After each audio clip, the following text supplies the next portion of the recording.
Dear comrades, I would like to thank the Minister for his detailed analysis of the situation in the armed forces and along the line of combat contact.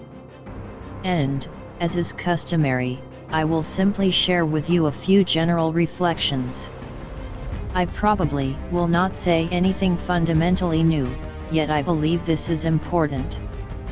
I would like to begin with our most recent history with what has taken place so that we can understand where we are today and why we find ourselves in this position. Immediately after the collapse of the Soviet Union, it seemed to us that we would very quickly become members of the so-called civilized family of European nations, indeed, of the civilized Western family as a whole. Today it has become clear that there is no civilization there at all, only outright degradation. But that is beside the point. At the time, it seemed like a good thing, and we believed that we would become a full-fledged, equal member of that family. Nothing of the sort happened. Do you understand what the issue was?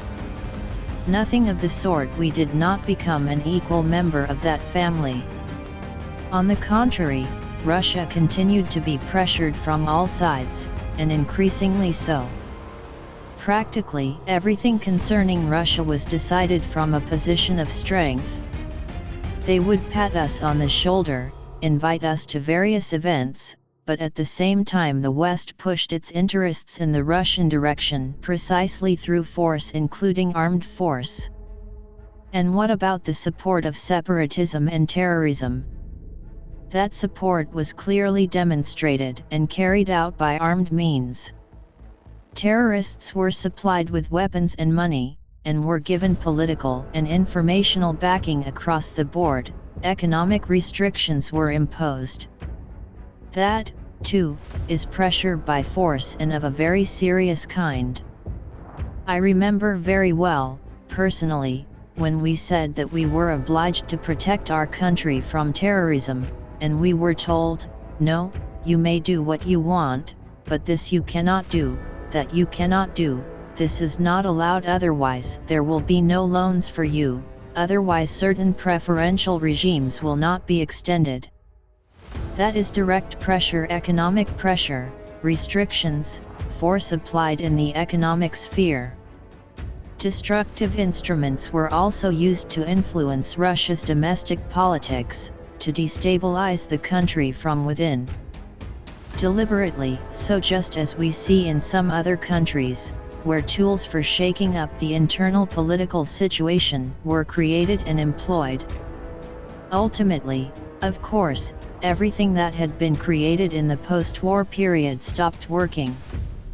All of it began to degrade rapidly, all the rules, the UN Charter, all of it began to be ignored. Take the events in Yugoslavia. What was that?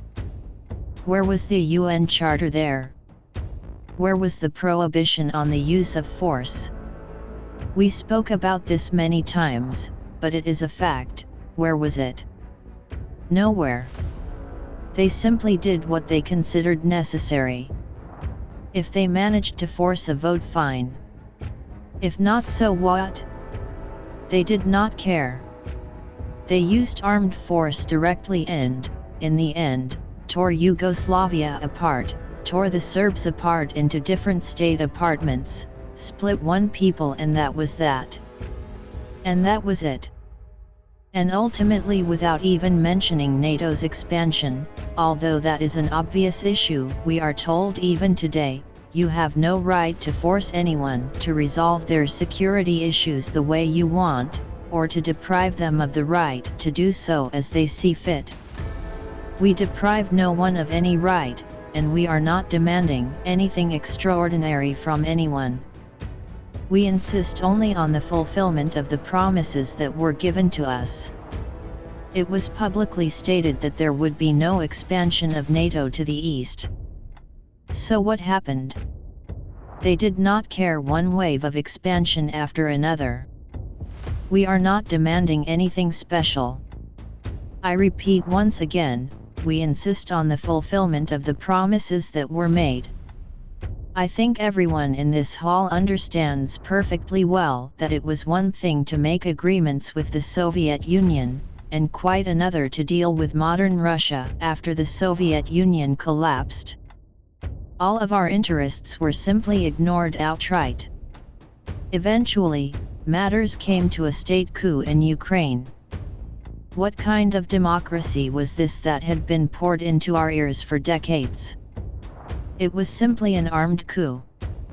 They could have gone to elections, as I have said 100 times before. They would have won the elections. Nothing prevented them, they would certainly have won. But no. They simply demonstrated force, and that was it. And then they began to suppress the southeastern regions. By force, they effectively unleashed a war. It was not us who started the war in 2022. It was destructive forces in Ukraine, with the support of the West, indeed, the actions of the West itself, that unleashed this war.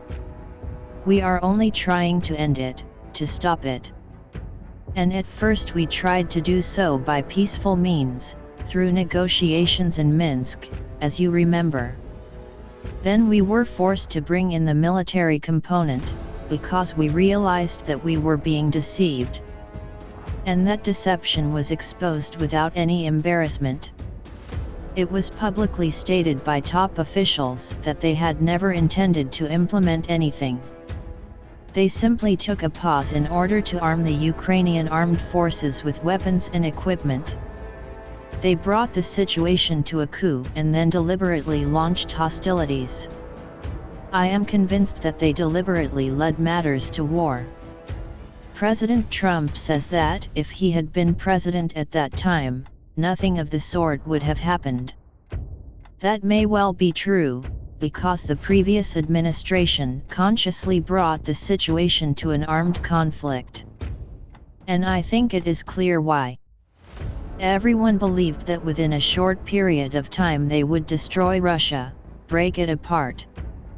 And the European jackals immediately joined in this effort of the previous US administration, hoping to profit from the disintegration of our country to reclaim something that had been lost in earlier historical periods and to attempt to take revenge.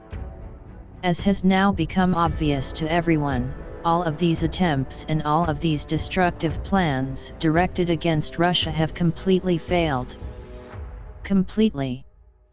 Russia has demonstrated its resilience in the economy, in finance, in the internal political situation, and in the overall state of society.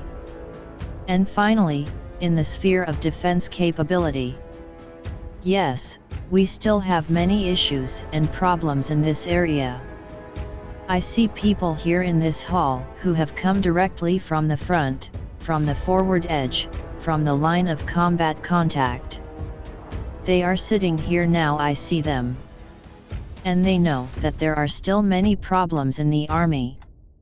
They encounter them every single day.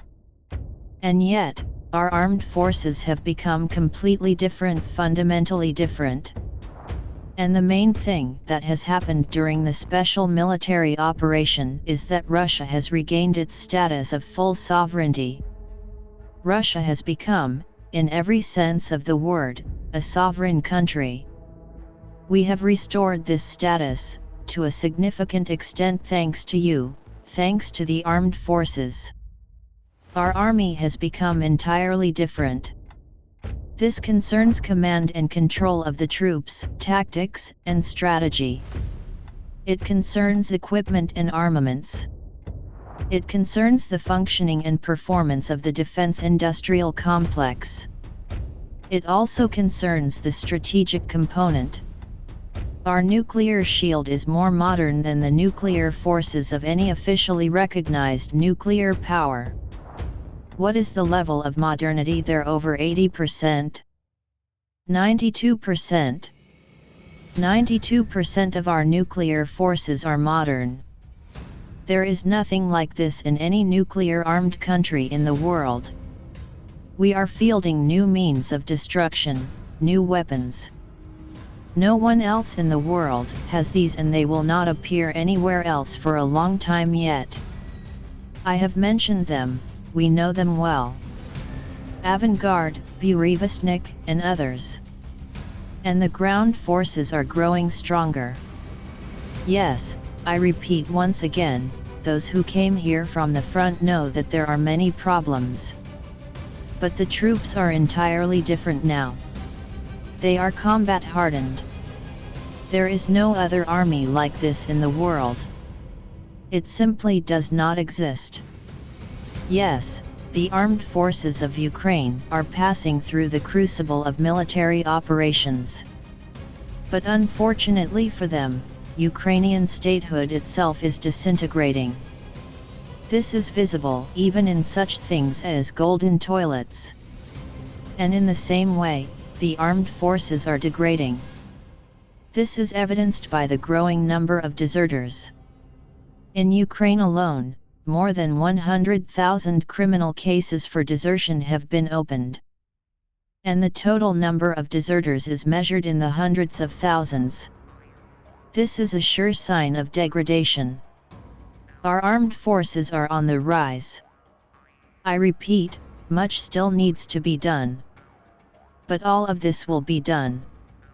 And despite everything, we have always said, and I want to say it again today, that, as before, we are ready to negotiate and ready to resolve all the problems that have arisen in recent years by peaceful means. The administration of the United States of America is demonstrating such readiness. We are engaged in dialogue with them. I hope the same will happen with Europe.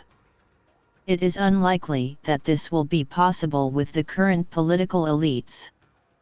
But in any case, it will become inevitable as we continue to strengthen further. If not with the current politicians, then with a change of political elites in Europe. I want to thank you for your combat work in 2025 and to express my confidence and my hope that all the tasks facing our country will be resolved. Thank you very much.